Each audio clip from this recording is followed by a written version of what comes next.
Assalamualaikum warahmatullahi wabarakatuh dan salam Malaysia Madani.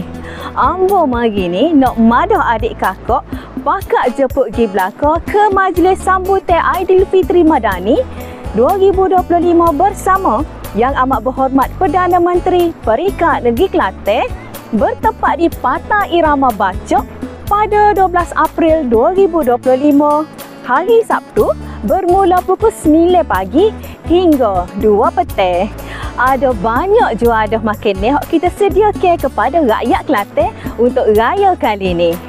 Ada 100 ekor kambing golek, ada makanan tradisional Kelantan dan banyak lagi lah.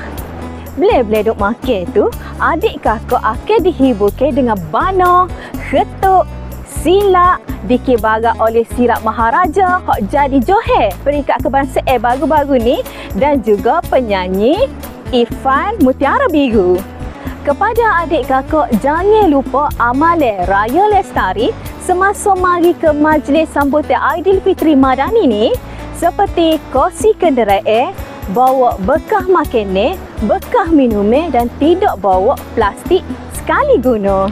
Pah, tunggu gapo lagi? Pakak mari belakang, pakak baju raya comel-comel, ajak saing sobat, abe-abe, kakak-kakak, mak ayah, pokcik-mokcik dan juga jiran tetangga meriahkan lagi majlis sambutan Aidilfitri Madani 2025.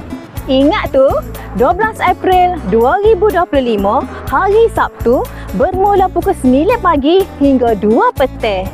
Kita jumpa sini deh.